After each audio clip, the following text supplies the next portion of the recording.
Aujourd'hui, à VP9 Magazine, Stacy visite une compagnie bien de chez nous, Hubal Distillery. De plus, Sarah s'entretient avec le rappeur Sean Jobin. Et pour terminer, on jase de vin avec le sommelier Phil Lapéry. Bienvenue à votre VP9 Magazine.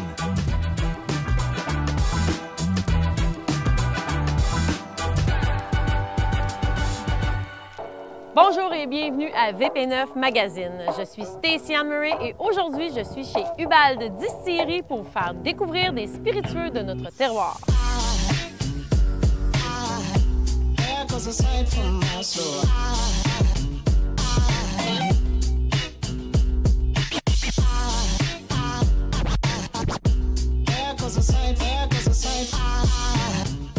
Pour nous accueillir, j'ai le plaisir de rencontrer José, Hugo et Pascal. Allô? Allô? Salut! Bonjour! Comment est né Hubal Distillery? Bien, à la base, Hubal Distillery, ça provient entre autres, nous, on est propriétaire de patates Dolbec. On fait des patates depuis 54 ans. Puis on a des patates qui sont déclassées, qui ne correspondent pas là, esthétiquement aux normes du frais et de la transformation. Donc, on se dit, ça n'a pas de bon sens, il faut trouver une vie à ces patates-là. Puis Hugo, il est déjà chez nous, chez Dolbec aussi. On travaille ensemble. Puis eux autres, avec Pascal, c'est des amateurs de spiritueux. Fait que là, ils sont arrivés avec l'idée de génie de dire, ah, on va faire de la vodka de patate. Fait que c'est la rencontre de passionnés d'agriculture avec des passionnés de spiritueux qui a fondé Hubal Distillery. Pour produire votre spiritueux, vous utilisez le terroir. Comment ça fonctionne? Bien, à la base, notre premier produit, c'est une vodka 100% patate, donc c'est les pommes de terre. Mais aussi, sur toutes nos terres, on fait la rotation pour les protéger, pour les générations futures. C'est super important. Donc, on fait aussi pousser des céréales, du maïs, du sec, du blé, de l'orge, tout ce qu'on va avoir besoin pour produire tous nos alcools neutres. Parce que tout est fait à partir de nos champs. C'est beaucoup de travail. Oui, oui, beaucoup. Est-ce qu'il y a des entreprises qui ont pris exemple sur vous? Il y en a de plus en plus, je pense, des distilleries du grain à la bouteille. On est peu nombreux actuellement, mais je pense que c'est vraiment une tendance là, qui s'en vient dans les prochaines années. Puis les gens, c'est ce qu'ils veulent aussi. Fait que le whisky s'en vient, puis le whisky, bien, c'est du grain à la bouteille. J'aimerais aller voir où vous produisez votre spiritueux. C'est possible? Bien sûr! Avant de poursuivre, voici notre prochain reportage.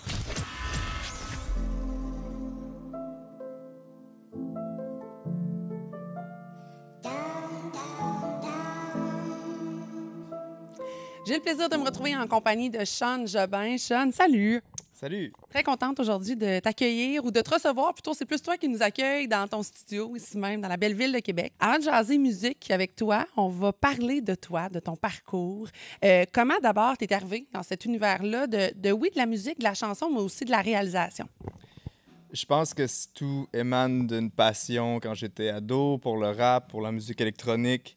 Puis j'ai jamais lâché la passion, puis j'en ai fait presque, j'ai envie de dire une job, mais tu sais, c'est comme une carrière, si on veut dire, dans un sens. Puis je me suis toujours intéressé à m'améliorer, puis à évoluer là-dedans. Puis c'est tout autodidacte, tu sais, fait que je suis une personne qui est très autonome à ce niveau-là. Fait que c'est ça, je pense que c'est juste, j'ai gardé de l'intérêt, j'ai gardé vraiment le vouloir me nourrir de ce savoir-là, de comment faire des beats, de comment écrire, puis tout ça. Puis j'ai jamais arrêté, tu sais, des années plus tard. So. L'univers du rap, l'univers de l'électro, pourquoi ces chants-là plus particulièrement? Le rap, je pense, au début, c'était parce qu'il y avait un certain message qui était porté par ça, qui était souvent lié à la justice sociale, qui était comme on dénonçait des trucs qui se passaient dans la société. Puis ça résonnait beaucoup avec moi, adolescent. J'avais envie d'être une espèce de porte-parole pour ça aussi. Tu sais, je trouvais que c'est une belle façon de s'exprimer.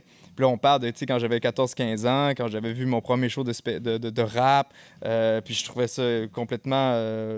il y avait un côté très... puissant à cet art-là qui résonnait avec moi. Lately I've been feeling down, trying to live it up, man, I was out of bounds, yeah, nous on connaît ça. On a visé les étoiles pour voler avant de tomber, yeah, check nous ben aller, check nous ben aller. Lately I've been feeling down, trying to live it up. Le grand déménagement vers Québec, le grand déménagement vers Port-Neuf plus précisément, comment c'est arrivé pour toi? Avec quel espoir? Le pourquoi? Comment? Et voilà, explique-moi tout ça. Tout simplement, on voulait se rapprocher de la famille. Donc, tout simplement, je pense que c'était pour ça aussi. Puis bien sûr, la musique, j'ai eu la chance de bien évoluer dans la scène canadienne-française. Puis j'ai eu la chance de venir me produire au Québec aussi plusieurs fois sur invitation, mais c'est pas la même chose d'être sur le territoire constamment puis de vraiment faire partie de la scène ici. Fait que là, mon but, c'est aussi ça, tu sais, avoir des nouvelles collaborations, collaborer avec des artistes locaux de Québec, un peu partout, puis tout ça, c'est vraiment de créer des ponts, créer des liens, refaire une communauté autour de mon projet avec des gens d'ici, tout en gardant, bien sûr, le bagage et les liens que j'ai déjà dans l'Ouest canadien avec tous mes collègues franco-ontariens, manitobains, peu importe, les franco-canadiens. C'est important pour moi aussi. Oublie ton ego, I keep that shit on a deal-o dealer. I gotta go, me dis la pause, s'il te please, just in case they following and I end up jumping off a cliff. Damn, I know que tu sais que je parle en hyperbole. Ton deuxième album, Distance, est paru à la fin septembre. Un peu d'électro, un peu de pop. Parle-moi un peu de cet album-là et de ce que tu avais en tête lorsque tu l'as créé. C'est un album qui m'est venu naturellement avec la thématique de distance parce qu'avec le dernier album, on a eu la chance de beaucoup voyager, puis le cliché de mettre de la distance derrière nous. Puis à travers tout ça, dans mes écrits, il y avait un fil conducteur qui était tout le temps des métaphores par rapport à la route ou distance, des kilomètres, etc. Puis juste ça m'est venu comme ça, j'ai dit, bon, ben il y a un fil conducteur qui existe déjà dans l'album, aussi bien d'aller au bout avec, t'sais. Donc, chacune des chansons explore un niveau ou un certain degré de distance, autant cheminement personnel à l'intérieur que aussi physique que la distance en termes de kilomètres. C'est très... fait que pour moi, ça a été vraiment d'explorer ces sujets-là. Côté musical, c'est aussi un peu exploratoire parce que je me suis beaucoup fait confiance sur la réalisation, fait que la composition de la musique et aussi la réalisation, bien sûr, mais j'ai été chercher aussi des beatmakers que j'aime beaucoup, fait qu'Isos de la France qui a contribué de la musique sur l'album, il y a Real Mind de Montréal qui a contribué des pièces sur l'album, et il y a aussi Mario Lepage, mon acolyte de longue date de la Saskatchewan, qui est en co-réalisation sur l'album aussi avec moi, qui est venu composer aussi, puis j'en ai composé plusieurs aussi sur l'album.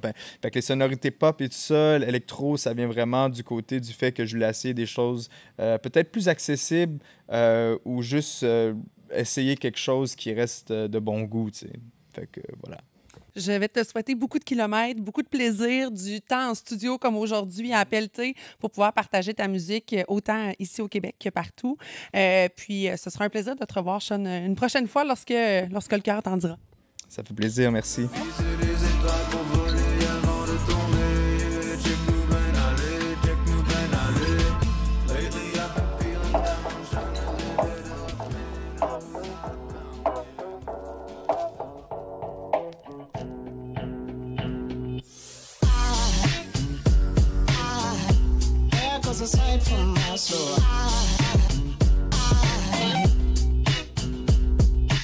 Nous voici maintenant dans la tour de distillation. Quelles sont les étapes de production? En fait, il y a plusieurs étapes, mais si on parle des étapes à partir du moment où les matières ont été récoltées, fait que dans le fond, il y a une étape de réception des matières premières et il y a une étape de préparation des matières premières, parce qu'on ne met pas la patate entière dans notre cuve d'empâtage. Ça serait bizarre. Ça serait bizarre, mais en tout cas, il y a plusieurs façons de faire. Donc, on doit préparer, dans le fond, la pomme de terre et aussi les grains. Donc, on fait on moulange tout ça. Donc, on a une râpeuse pour les patates et puis on a un moulin pour rendre les grains en farine. Ensuite de ça, on a une étape d'empâtage. Dans le fond, ce qu'on fait, c'est qu'on transforme les sucres complexes en sucre fermentescible ou en sucre simple. Et ensuite, on met ça dans nos fermenteurs pour quelques jours. Dans les fermenteurs, en fait, on rajoute des levures pour transformer les sucres simples en alcool. Et à partir de ce moment-là, bien, ça fait un beau gruau alcoolisé qu'on va transférer dans nos alambics et qu'on va distiller plusieurs fois pour en tirer un alcool pur, un alcool neutre, en fait, qu'on va transformer en vodka ou en d'autres produits, en gin par la suite. Donc, il y a une étape de finition de ces produits-là, de dilution et d'embouteillage des produits. Combien d'employés vous avez sur le plancher ici? Ici, dans le fond, on a, là, il faut que je pense boutique, il faut que je pense production. On a 5 ou 6 employés. Je pense que c'est 6, hein? Oui, si je compte rapidement. On a 6 employés, mais dans le fond, on fait une rotation. Puis Hugo a fait un pari. Puis je vais vous laisser, lui, l'expliquer. Oui, en fait, notre projet est un petit peu un projet fou, là. Puis je regardais ton chandail, Josée. Tu sais, ici, là, on est fiers d'être dans le champ. Bien, il y a une raison à ça. Quand on a rêvé le projet, les gens dans l'industrie nous ont tous dit qu'on n'était pas en mesure de faire de l'alcool neutre à un prix compétitif au Québec. Parce que la majorité des microdistilleries achètent l'alcool neutre d'une raffinerie en Ontario parce que c'est trop coûteux de faire notre propre alcool neutre. Fait qu'ici, quand on a pris le projet, on a viré le problème de tout bord, de tout côté, puis on a essayé de trouver des équipements puis amener un niveau d'automatisation qui permettait de réduire le nombre de personnes. Donc, à ta question de tantôt, on roule ici 6 jours sur 7, puis on est à 3 personnes, dont une personne qui est en bouteille et 2 personnes qui s'occupent finalement de l'usine.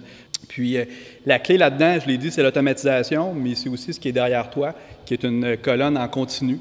Donc, tout ce que Pascal expliquait tantôt, ce qui a fermenté est pompé dans la colonne en continu. Et c'est là qu'on vient extraire l'alcool, puis la drèche est séparée automatiquement. Donc, ça enlève beaucoup d'étapes. Puis l'autre élément aussi, c'est qu'on a amené un volume de production de défermenteurs de 10 000 litres. Donc, c'est le même travail, faire 10 000, 15 000, 20 000, 25 000 litres. Mais à un moment donné, il y a une quantité minimum que ça prend pour rentabiliser le tout. Et le défi pour nous, c'est d'arriver à un volume de vente qui est assez élevé pour aller chercher ces économies. Vous n'étiez pas si dans le champ que ça, finalement? Non, pas tant. On est obstinés et visionnaires.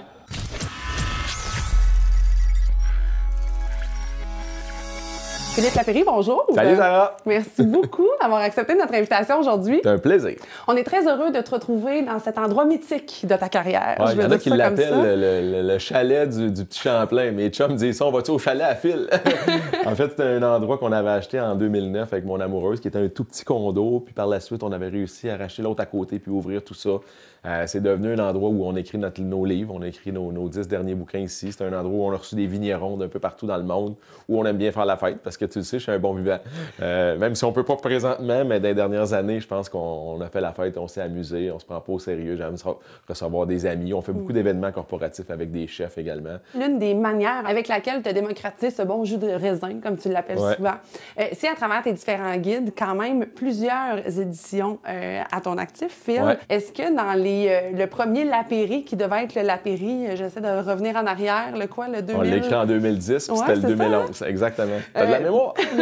Cette année-là, est-ce que tu pensais que ça allait devenir un des je vais dire, agendas incontournables du vin ici même dans la province? J'y croyais tellement pas que nous, on n'a jamais pensé faire un livre. C'est en mars 2010. Il y a le grand patron des Éditions de l'Homme qui me demande de me rencontrer à Montréal. On descend là avec ma blonde, puis moi, dans ma tête, j'imagine que c'est pour un livre, c'est les Éditions de l'Homme. On va manger dans un restaurant. Fait comme, t'as peu à l'époque, t'as Jean Aubry qui est là, t'as François Chartier qui est là, t'as le guide du vin qui est là. Cette année, ça fait 40 ans le guide du vin. Là, mon ami Nadia qui écrit ça. Il y avait plusieurs guides, puis des solides guides. Il n'y a pas de place pour un petit joueur, petit gars de Québec qui lance un guide. C'est un coup d'épée dans l'eau, ça marchera pas. Puis eux font comme, non, on trouve une nouvelle façon, puis reviens-nous. Fait que là, je pense à l'agenda. Les 3 premières années, on avait fait ça sous forme d'agenda. Puis on sort ça, puis la première semaine que le livre sort, on se retrouve premier à Archambault, Renaud-Bré, partout de toutes les ventes, tous livres confondus au Québec. Je fais comme... Puis là, il m'appelle en disant « Fais-nous confiance. » Et là, cette année, bien sûr, on a revu un petit peu la formule des années précédentes pour le guide. Tu gardes quand même, tes collaborateurs, on garde quand même les coups de cœur qui sont là, mais on a inclus un petit peu plus de toi, des anecdotes, des voyages. J'ai l'impression que tu as voulu inspirer les gens à peut-être justement se laisser aller en dehors de la bouteille de vin et aller voir, comme toi, tu le fais, à travers les histoires, à travers les différents sites où ces bouteilles-là, finalement, sont fabriquées. Là. Totalement. Je pense que depuis 2 ans, si on retourne au moment où on écrivait la 8e édition, on se disait, déjà, on l'avait dans le collimateur. Déjà, on pensait à, pour la 10e, il faut faire quelque chose, il faut se surpasser, il faut faire quelque chose d'un peu plus gros. Oui, en gardant un coup de cœur, parce que je pense que les gens achètent d'abord le guide, puis ils regardent nos différentes émissions, d'abord avant tout pour avoir des bonnes bouteilles. Ils savent qu'on n'est pas attaché à la SAQ, au vigneron, qu'on ne prend pas de cadeaux, rien de ça. Donc, ça prenait un livre un peu plus fourni. Et surtout, là, c'est correct. Vous achetez nos vins, vous goûtez nos vins, vous aimez ça. Maintenant, où on peut aller pour être plus approfondir l'expérience? Oui, puis qu'il y ait plus de confiance en eux. Fait que tu as vraiment les questionnements les plus fréquents à travers le guide, mais surtout, je vais aller faire un voyage, que ce soit à Niagara ou en Italie. Comment je fais pour être reçu comme un chroniqueur vedette? Comment je fais pour être reçu, mais en grande? Pas par le jeune homme ou la jeune dame au front desk qui fait un stage puis tu n'auras aucune chance de rencontrer le vigneron, tu n'auras aucune chance de descendre dans les caves, tu n'auras aucune chance de goûter le vin à la pipette directement à la barrique avec une pipette. Tu sais, comment maximiser tout ça? Ouais. De fouiner, de préparer, de prendre un rendez-vous. C'est toutes sortes de petits conseils qu'on va retrouver dans le livre, puis on va faire que, OK. Est-ce que tu as un conseil en terminant à nous donner pour peut-être célébrer notre Noël en famille ou peut-être un bon vin qu'on aura à déguster pour la prochaine année? Moi, je pense qu'il n'y aura pas beaucoup de gros formats, même si j'ai fait la semaine dernière, j'ai fait des thématiques à radio et à la télé sur des magnums, parce qu'il y en a plein qui débarquent au mois de novembre-décembre. Je pense que cette année, là, on prend un petit peu de recul. On va y aller avec des plus petites bouteilles. Par contre, n'oubliez pas, vous n'irez pas au Mexique, vous n'irez pas à Cuba, vous n'irez pas à votre condo en Floride. Donc, on peut voyager quand même. On peut voyager, puis on peut mettre la main un peu plus profondément dans sa poche en achetant une bouteille un peu plus haut de gamme. On peut aller s'acheter des huîtres pour se gâter comme jamais, parce que là, notre budget présentement qu'on avait mis des voyages, ça ne pourra pas. Donc, allez-y avec des belles bulles, prenez du champagne, vous voyez le côté positif comme maintenant on va sortir de tout ça. Pensez à préparer un voyage qui va s'en venir, on l'espère l'été prochain. Ouais. Préparer un voyage, je pense que c'est aussi un beau moment que le moment où tu sautes dans l'avion. Tu sais, le moment où tu t'assois devant ton ordinateur avec ta blonde, hey, on pourrait aller là, on pourrait aller à tel vignoble, puis là, tu fouines un peu c'est qui les propriétaires, quel type de vin ils font, et là, tu prends ta réservation, puis prenez des réservations, ça, c'est important, les amis, arrivez pas. Il y a des gens qui m'écrivent « Hey, je suis au Portugal, Philippe, là, m'envoie un courriel, je suis au Portugal, à Lisbonne, demain, j'aurai du temps. Quel vignoble tu me suggères de visiter? » C'est correct, je vais te donner un nom de vignoble, mais tu vas être reçu comme un autobus de touristes qui débarquent à 70, tu comprends? Si tu as envoyé un courriel un mois à l'avance, tu montres le sérieux de tes démarches. On est des Québécois, on adore vos produits au Québec. J'ai parlé avec tel chroniqueur, il m'a dit d'aller chez vous. Avez-vous une petite heure à nous donner? Ils vont tellement être contents. Les Québécois, on est tellement pris au sérieux. Je pense que les Européens, puis un peu partout dans le monde, ils nous aiment parce que on fait la fête, on est de bonne humeur, on se prend pas au sérieux, on connaît le vin. Monsieur, madame, tout le monde ou un sommelier professionnel, quand tu voyages et que tu as préparé vraiment tes visites, tu vas être reçu de façon, là, tu vas rencontrer le propriétaire, tu vas acheter des bouteilles, tu vas y faire signer, tu vas y ramener dans l'avion avec toi, tu vas avoir un fragment de ton voyage avec toi. Toute la différence entre « Hey, je suis rendu là, à Lisbonne, où c'est que je pourrais aller demain? » Ce ne sera pas pareil. Alors, assurément, quelques bons conseils qu'on retrouvera dans cette nouvelle édition, mais bien sûr, à travers toutes tes différentes chroniques, conférences et en vrai, on a hâte de te retrouver, Phil. Alors, merci beaucoup vraiment pour cet accueil. Salut, ça va. De retour à Hubal Distillery. Cheers! Santé! Santé! Santé! Au début, est-ce que c'était difficile d'intéresser les gens à une vodka à la patate? Bien, dans un premier temps, les gens étaient pas mal curieux, donc étaient intéressés à goûter. Puis en élargissant vers les consommateurs, bien, en fait, c'est des consommateurs qui sont très accrochés à une marque. C'est des gens traditionnels, sont vraiment fidèles à une marque.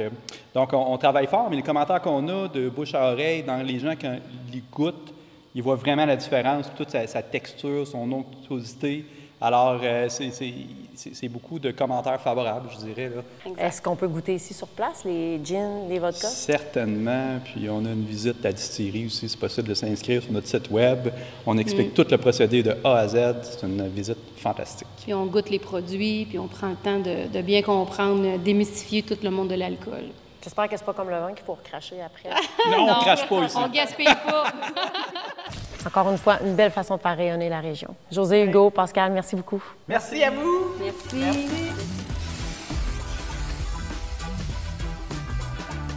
C'est ce qui termine l'émission. Pour du contenu inédit, suivez-nous sur Facebook et Instagram. Je suis Stacey Anne Murray pour votre VP9 Magazine.